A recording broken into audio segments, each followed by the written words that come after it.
Hello everyone guys, physics के बहुत ही बढ़िया क्वेश्चन आप लोगों के बोर्ड्स एग्जाम के लिए, नीट के लिए आइए डिस्कस करें। ये पहला क्वेश्चन आपके सामने। ऐसे ऐसे 5 क्वेश्चन डिस्कस करेंगे इस वीडियो में हम।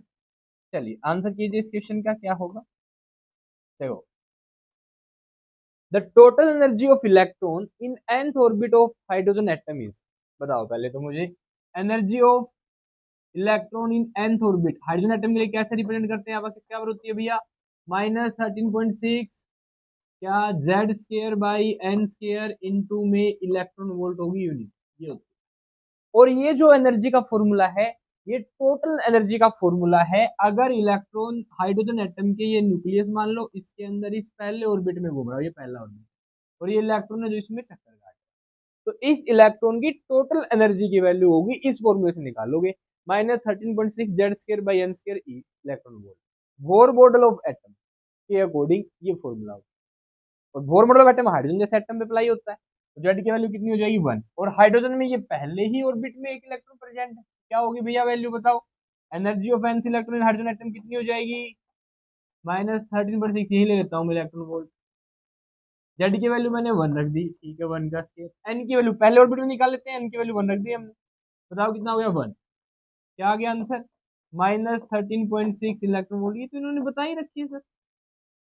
ये कंसेप्ट समझ में आया कि ये -13.6 इलेक्ट्रॉन वोल्ट कैसे हुई, क्लियर हुआ। अब इसका आंसर करते हैं। आपको बताना है काइनेटिक एनर्जी और पोटेंशियल एनर्जी। अगर nth ऑर्बिट में काइनेटिक, क्या भाई टोटल एनर्जी की वैल्यू वो है, तो आपको पता होना चाहिए काइनेटिक एनर्जी में और टोटल एनर्जी में क्या रिलेशन होता है। Simply kinetic energy is equal to minus of total energy. ये आपका पहला आंसर, मान लो ए दे दिया। काइनेटिक एनर्जी वैल्यू किसके बराबर होगी? Minus of total energy. ध्यान रख लो भाई। बताओ टोटल एनर्जी कितनी है? माइनस का 13.6 इलेक्ट्रॉन वोल्ट। आगे क्या है? माइनस, बताओ। माइनस माइनस क्या हो गया भैया? Plus 13.6 electron volt. और आपको भी पता है काइनेटिक एनर्जी नेगेटिव नहीं हो सकती। ठीक है। दूसरा पार्ट क्या है भाई इसका? अब आपको क्या बतानी है? Potential energy. अब ध्यान रखना, पोटेंशियल एनर्जी किसके बराबर होती है? सिंपली 2 टाइम्स ऑफ, दो गुना होती है टोटल एनर्जी का। बस कुछ नहीं करना, ये ध्यान रखना है। काइनेटिक एनर्जी टोटल एनर्जी का माइनस कर दो, पोटेंशियल एनर्जी टोटल एनर्जी का डबल कर दो। करो भैया डबल। कितना है? -13.6 इलेक्ट्रॉन वोल्ट। बस आ गया आंसर। 13 दूनी 26, 6 दूनी 12, कितना हो गया भैया? 26 और 27.2 इलेक्ट्रॉन वोल्ट। बोलो, आ गया आंसर। ये था इस क्वेश्चन का आंसर। कंसेप्ट क्या है? टोटल एनर्जी का माइनस कर दोगे तो काइनेटिक एनर्जी आ जाएगी। पोटेंशियल एनर्जी निकालनी है तो टोटल एनर्जी का 2 गुना कर। ठीक है। इसका मतलब पोटेंशियल एनर्जी या काइनेटिक एनर्जी से क्या रिलेशन हो गया? बताओ। Potential energy is equal to minus of 2 times of क्या? Kinetic energy. ध्यान, काइनेटिक एनर्जी का -2 टाइम्स क्या होगी? पोटेंशियल। ठीक है, डन हो गया। जल्दी से स्क्रीनशॉट ले लो भाई। ओके, लो ये लिखना बस आंसर ए बी। डन है, हटा देते हैं। चलिए नेक्स्ट क्वेश्चन। इस क्वेश्चन का आंसर बताइए जल्दी से, क्या होगा? Calculate ratio of radius of 2 nucleus जिनका मास नंबर दे रखा है 27 और 64। बताओ कैसे निकालोगे? सिंपली आंसर है क्या? मुझे पता है, आपको पता है क्या? क्या? अगर मास नंबर दे रखा हो तो radius of nucleus is directly proportional to mass number की पावर 1/3। ठीक है, डन है। अब दो न्यूक्लियस इनका mass number, let's assume that पहले न्यूक्लियस की रेडियस कितनी है? 1। उससे पहले बताओ डायरेक्टली घटाकर बराबर का निशान लगाऊं, एक कांस्टेंट लगाना पड़ेगा, दैट इज R0। ठीक है, इनटू में a की पावर 1/3। R0 यहाँ कांस्टेंट होता है। ठीक है, ओके। अब आपको क्या करना है? ये R0 आपको पता हो या ना पता हो, डजेंट मैटर। ठीक है, ये फर्मी में होता है 1.2 1.3 फर्मी के आसपास होती है, इसकी वैल्यू कांस्टेंट होती है। ओके, पर आपको तो रेशियो बताना है। दो बिंदुओं का मास नंबर दे रखा है, दो न्यूक्लियस का। क्या करूं? Simple, let's assume that radius of पहले ऑर्बिट 1 बराबर होगी किसके? R0 इंटू में ए कितना देखा है? 27 की पावर 1/3। बोलो R2 दूसरे की रेडियस निकालनी हो तो R0 इंटू क्या है भैया 64, 64 की पावर 1/3। दोनों का रेशियो निकालना है, दोनों को डिवाइड कर दो, नहीं कर दोगे। R0 से R0 कैंसिल, क्या आया बताओ, R1/R2 किसके बराबर हो गया बताओ। 27 का क्यूब रूट कितना होता है, क्यूब रूट 3 का स्क्वायर 9, उसका स्क्वायर उसकी 3 से मल्टीप्लाई करोगे तो 9 3 27, यानी कि अगर मैं 3 इंटू 3 क्या लिख सकता हूँ क्या 27 को, हाँ इसकी पावर कितनी होगी 1/3। ओके, अगर बेस सेम हो और इनकी पावर क्या है एक एक पावर ऐड हो जाती है, तो इसको कैसे लिख सकते हो आप, 3 की पावर क्या 1/3, बोलो पावर पावर मल्टीप्लाई हो जाती है, तो 3 से 3 कैंसिल हो गया तो 3, कितना आ गया आंसर, 3 आ गया। यानी कि 27 का क्यूब रूट कितना होता है 3, सिंपल। 64 का क्यूब रूट कितना हो जाएगा 4, कैसे निकाला, 4 को 3 बार गुना करो, 4 चौके 16, 16 चौके 64 की पावर 1/3 लिख सकते हो इसको, बोलो। अब इसको क्या कर सकते हो, बेस सेम है तो पावर ऐड हो जाएंगी, 4 सबकी पावर एक एक है, कितनी होगी 4 की पावर 3 की पावर क्या भाई 1/3। पावर अगर पावर में हो तो मल्टीप्लाई हो जाती है, तो क्या हुआ 3 इंटू 1/3 का आंसर कितना आ गया भैया 1, 4 की power 1, that is this is the answer. तो आप ये दिखाएं, बोर्ड्स वाले क्या करेंगे, ये दिखाएं, ये दिखाएं, ये दिखाएं, सिंपल इतना लिखना होता है, डन है, ले लो भाई स्क्रीन शॉट। ठीक है, नाउ अगर इसको फास्ट निकालना होता तो क्या, सीधा ए की पावर 1/3, सीधा मुझे पता है भाई रेडियस इज डायरेक्शनल टू ए की पावर 1/3, तो इसका 1/3 करो 3, इसका करो 4, आंसर हो गया आंसर। रेशियो रेडियस निकालना था, इसकी पावर 1/3, इसकी पावर 1/3, दोनों की साइज की पावर 1/3 3, इसकी 4, आ गया उत्तर, फिनिश। ये सीधा शॉर्टकट तरीका। चले आगे, नेक्स्ट क्वेश्चन, कैलकुलेट ना एनर्जी, यहां आपको कैलकुलेशन करनी पड़ेगी। Calculate energy of equivalent 1.6 gram of a substance in joule and mega electron, joule में और मेगा इलेक्ट्रॉन वोल्ट में। आ जाओ, अब सबसे पहले एक बात बताओ मुझे आप, according to Einstein mass energy equation mc² होती है एनर्जी, बोलो मास आपको यू में लेना होता है, या आप सीधा वैल्यू मास नॉर्मली जूल में अगर वैल्यू निकालनी तो क्या करेंगे, इस मास की वैल्यू किलोग्राम में रख देंगे, रख दो भाई, मास कितना दे रखा है 1.6 ग्राम, किलोग्राम में लोगे तो 1000 से डिवाइड करना पड़ जाएगा आपको, 1000 से क्या कर दो डिवाइड कर दो, इनटू में सी की वैल्यू क्या होती है 3 गुना 10 की पावर 8 मीटर पर सेकंड, इसका कर दो स्क्वायर, आंसर किस में आ जाएगा जूल में, तो 1.6 इंटू 3 का स्क्वायर 9 हो गया, 10 की पावर 8 का स्क्वायर 10 की पावर 16 हो गया, बाई में 10 की पावर 3 लिख सकते हो इसको, 10 की पावर 3 से काटेंगे तो कितना आ गया 10 की पावर 13, बोलो 16 निम्न कितना होता है, 16 निम्न 144, 16 दाया 160, 16 निम्न 144 होता है, 144 एक अंक के बाद लगा दो, इनटू में 10 की पावर 13, क्या जूल, पूछा किसमें जूल में पूछा है, हाँ अभी जूल। वन पॉइंट, अब हमें जनरली हम एक अंक के बाद दशमलव चाहिए होती है, तो एक अंक इस तरह सरकार 10 से भाग कर दो, तो इसको 10 से गुना कर देना, 10 की पावर 14 जूल, ये आ गया आंसर। मेगा इलेक्ट्रॉन वोल्ट में चाहिए, अब आपको पता होना चाहिए एक जूल में कितने इलेक्ट्रॉन वोल्ट होता है, या 1 इलेक्ट्रॉन वोल्ट में कितनी जूल होती है भाई, 1.6 इंटू 10 की पावर -19 इलेक्ट्रॉन कुलाम वोल्ट, कुलाम वोल्ट की क्या होती है भैया जूल, तो 1.6 इंटू 10 की पावर -19 जूल होता है एक इलेक्ट्रॉन वोल्ट, 1 इलेक्ट्रॉन, ठीक है। जूल तो दे ही रखा है, कन्वर्ट कर दें, ले आओ, एक जूल में कितने इलेक्ट्रॉन वोल्ट हो जाएगा 1/1.6 इंटू 10 की पावर -9 इलेक्ट्रॉन, आ गया, बोलो, ठीक है।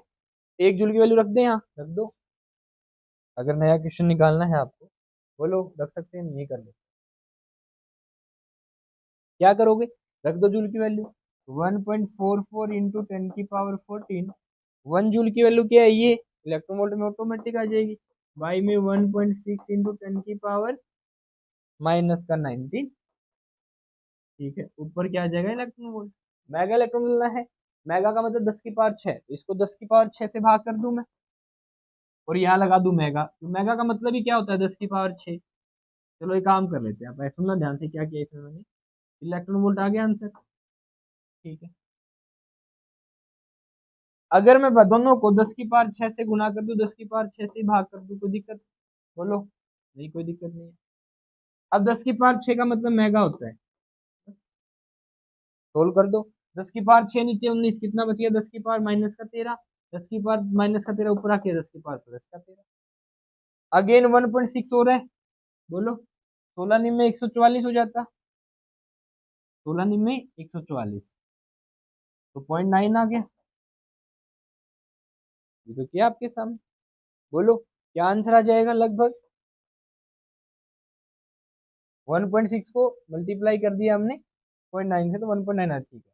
10⁻13 तो कितना हो गया 10⁻27 इंटू में 0.9, इसको 9 लिख दें तो 10⁻26, 9 10⁻26 मेगा इलेक्ट्रॉन वोल्ट आ जाएगा।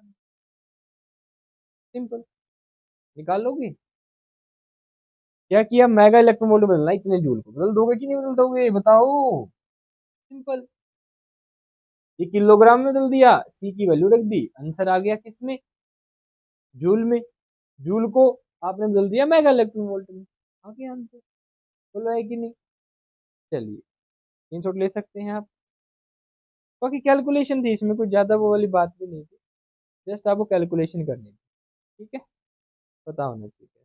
नेक्स्ट, अभी इस क्वेश्चन का आंसर दो जरा, ये भी कैलकुलेटिव क्वेश्चन है।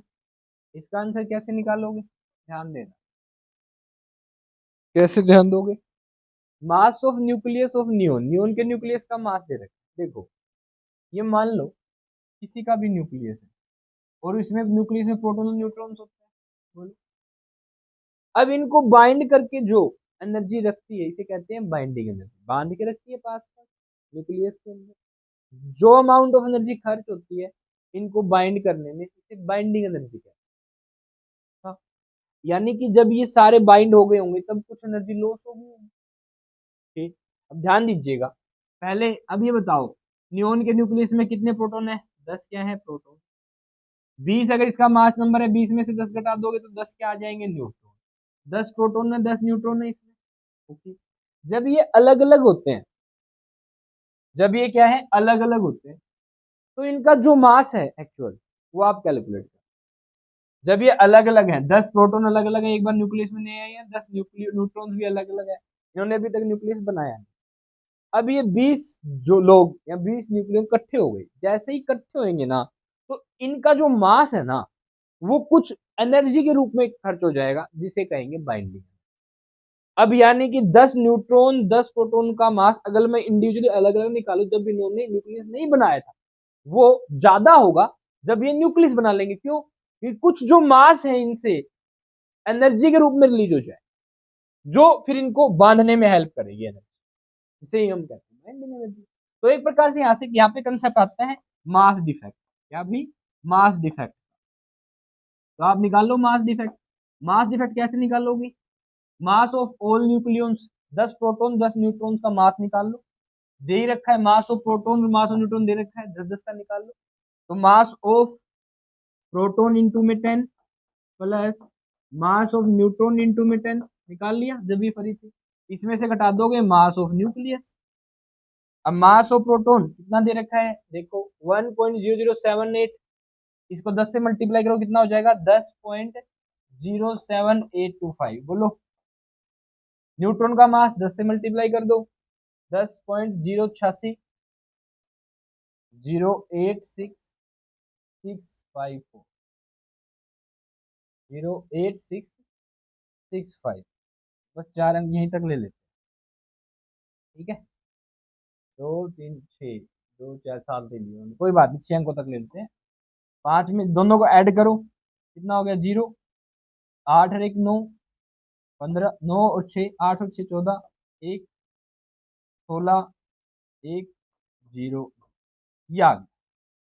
ठीक है, अब न्यूक्लियस का मास कितना है, देखो अगर आप 20 न्यूक्लियन 10 प्रोटॉन 10 न्यूट्रॉन को अलग अलग वेट करें तो कितना मास आएगा, इतना यू में। ठीक है, देखो पीछे यूनिट क्या रहती है इनकी, यू रहती है। डन है। अब न्यूक्लियस का मास कितना है? 19.99244, 99,244।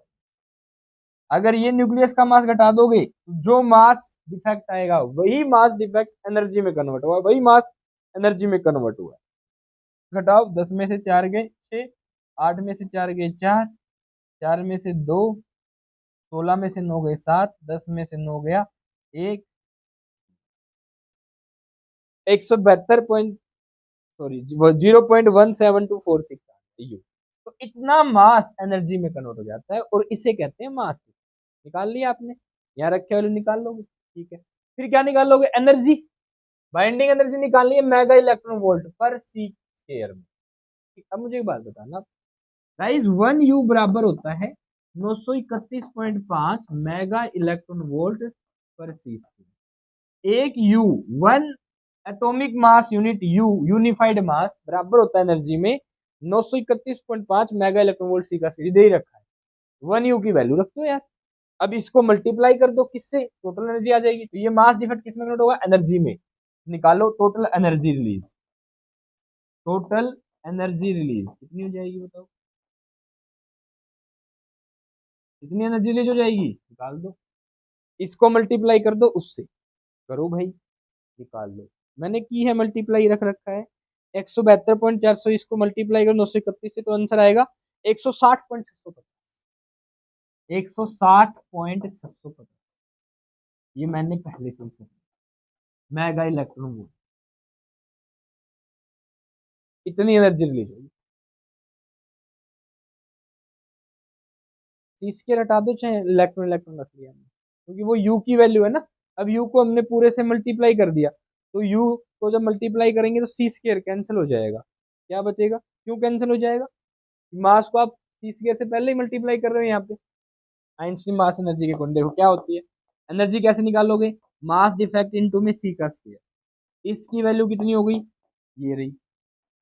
फिर यू की वैल्यू हम रख देंगे कितनी? ये। इसमें क्या आएगा? सी स्क्वायर, वहां पे है सी स्क्वायर, सी स्क्वायर सी स्क्वायर कैंसिल हो जाएगा, इतना इलेक्ट्रॉन वोल्ट बच जाएगा, जिसकी वैल्यू ये आ जाएगी। तो इसकी कैलकुलेट मल्टीप्लीकेशन हम 931.5 से कर 160 पॉइंट इतना आ जाएगा। अब इन्होंने पूछा बाइंडिंग एनर्जी पर न्यूक्लियन, तो बता दो टोटल एनर्जी कितनी आ गई हमारे पास? 160.650 mega electron volt. Binding energy, ये बाइंड इसी को कहेंगे हम बाइंडिंग एनर्जी। और binding energy per nucleon, total nucleons के नंबर कितने हैं? 20। कितने हैं? 10 और 10 20। तो 160.650 को डिवाइड कर दो 20 से, 1 दशमलव यहाँ लग जाएगी, 2 पे काटो कितना हो गया? 8.0325 मेगा इलेक्ट्रॉन। तो 8.0325 mega electron volt binding energy per nucleon. देखो 20 न्यूक्लियंस को बाइंड करने में कितनी एनर्जी चाहिएगी? जो भी मास डिफेक्ट आया उसको मल्टीप्लाई कर दो 931.5 से, इतनी, ये वाली। अब ये एनर्जी 20 न्यूक्लियंस को बाइंड करने में यूज हो रही है, तो एक को बाइंड करने में कितनी यूज होगी? 20 से भाग कर दो भाई, 20 इतनों को बांध रही है, 20 इतनी एनर्जी 20 न्यूक्लियंस को बांध रही है। एक न्यूक्लियन को डिवाइड कर दो 20 से, एक क्या आ जाएगी? बोलो कितनी आई है? 8.0325। अब क्वेश्चन पूछते हैं फिर आपसे, what is the significance of binding energy per nucleon? Guys binding energy per nucleon हमें स्टेबिलिटी के बारे में बताती है न्यूक्लियस की, कि बाइंडिंग एनर्जी पर न्यूक्लियन जितनी ज्यादा होगी न्यूक्लियस की स्टेबिलिटी उतनी ज्यादा होगी। अब मान लो किसी के अंदर 400 न्यूक्लियंस है, ठीक है, और total binding energy, let's assume that किसी के पास 400 न्यूक्लियंस है, ठीक है, 400 न्यूक्लियन, ठीक है, और इसको बाइंड करने में मैं कह दूं 20,000 एनर्जी यूज हो रही है। 20 से 20 तो घंटा ज्यादा यार, 2000 कर ले।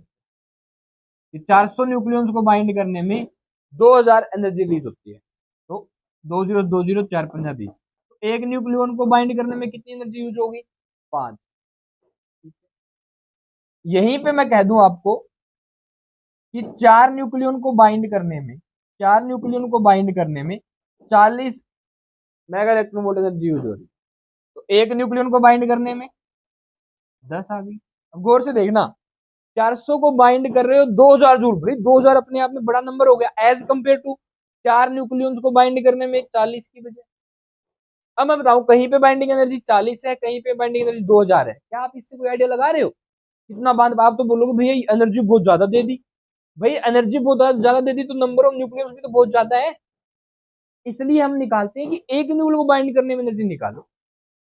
समझो, मान लो फॉर एग्जाम्पल आपके घर में 50 लोग आने वाले हैं, ठीक है, तो आप 50 लोगों के हिसाब से खाना बनाओगे, ढेर सारा खाना बनाओगे, और आपने हर एक के हिसाब से, लेट्स अज्यूम दैट 50 लोगों को हमें 4-4 केले देने हैं, तो कितने केले लाने पड़ेंगे? 5, 50 चौका 20, 200, 200 केले लाने पड़ेंगे आप। बोलो है कि नहीं? ठीक है, एक जन को कितने केले बन रहे हैं, कितने केले आए बताओ, कितने केले मिलेंगे? मतलब देसी भाषा बोल, कितने केले मिलेंगे? 4, 4 ही दे रहे हैं। यहाँ 200 केले टोटल है, 50 लोग हैं, कितने केले मिलेंगे? एक को 4, एक जन को 4 केले मिलेंगे।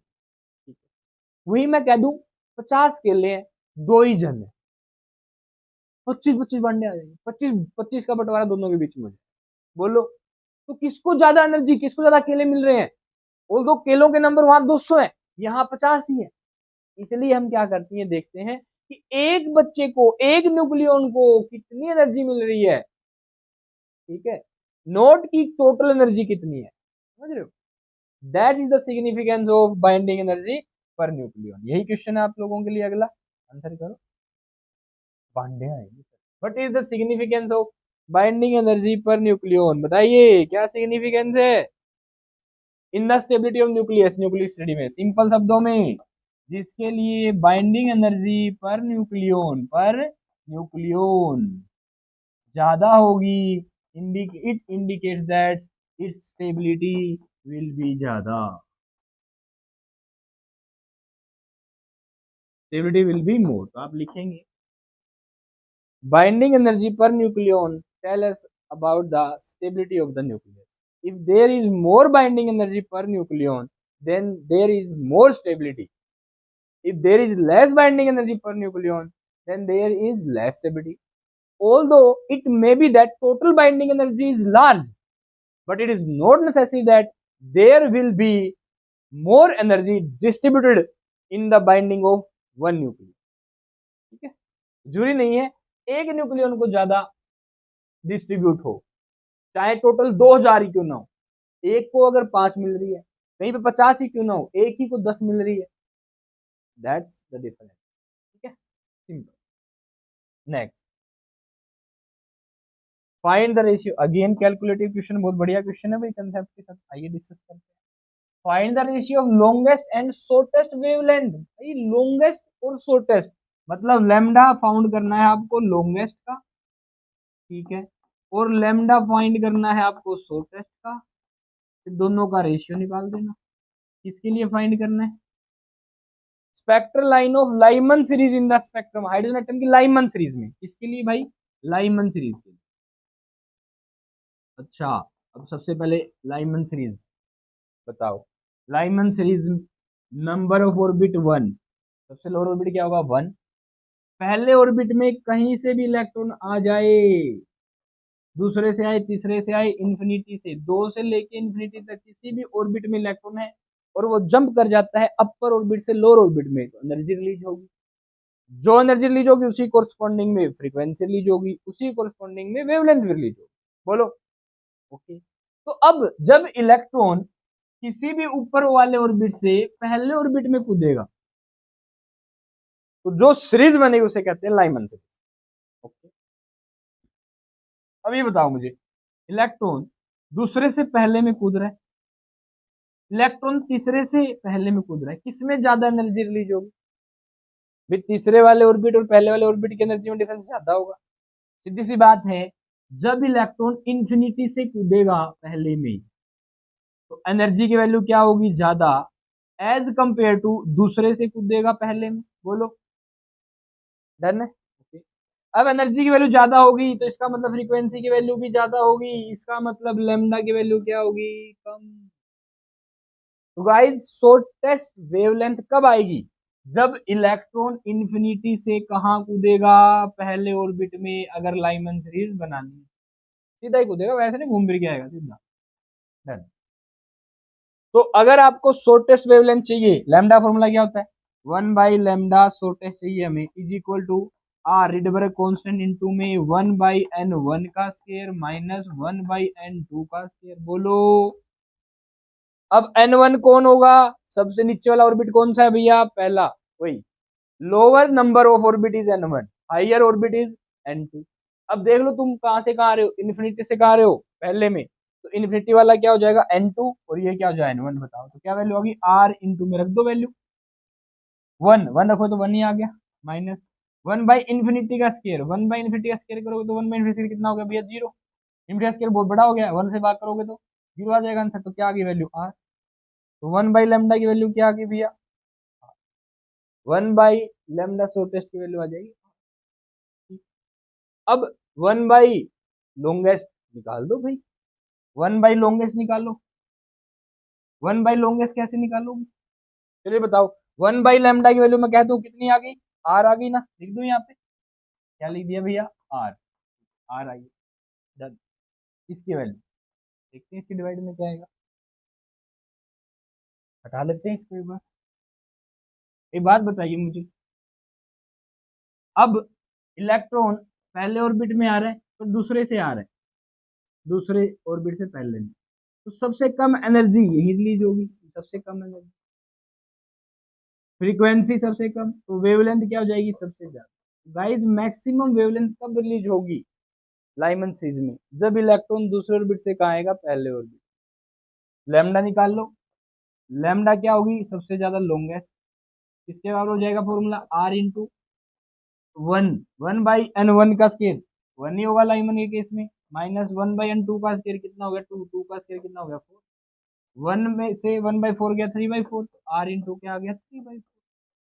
तो guys 1 by lambda longest key value कितनी आ गई, आर 3/4। अगर मैं लेमडा लॉन्गेस्ट की वैल्यू पूछ लूँ तो आपसे कितनी आएगी बताओ, पलट दो, 4/3 यार, बोलो है कि नहीं, रख दो यहाँ, इसकी वैल्यू रख दो, कितनी हो जाएगी, एक सेकंड, 1 बाई लेमडा की वैल्यू ऊपर की तरफ आ रही है, ध्यान रखना, 1 बाई लेमडा की वैल्यू आर, देन इसकी कितनी हो जाएगी, 4/3 आर, आर से यार कैंसिल, आंसर क्या आ गया। तो ये लॉन्गेस्ट बाई शॉर्टेस्ट वेवलेंथ का रेशियो आया है 4/3। क्वेश्चन में कई बार वो कह देते हैं आप हमें शॉर्टेस्ट बाई लॉन्गेस्ट का बताओ, तो ऊपर आप शॉर्टेस्ट लेना, नीचे लॉन्गेस्ट ले लेना, पलट देना, ये भाई थोड़ा समझ आ रहा है क्या, तो इस तरीके से आपको निकाल के दिखाना होगा, डन है। ये वाला अलग पोर्शन निकाल लेंगे, ये वाला अलग पोर्शन निकालेंगे, दोनों का रेशियो मैंने सीधा कर दिया, उम्मीद आपको समझ में आया होगा। चलिए कितने क्वेश्चन हो गए, 5 हो गया, ये वो पहला। गाइज यही थे 5 मोस्ट इंपोर्टेंट क्वेश्चन जो आपके एग्जाम में रिपीट होते रहते हैं। अच्छे से इन क्वेश्चंस को अपनी नोटबुक में बनाइएगा, कहीं भी कोई क्वेरी हो तो कमेंट में पूछिए।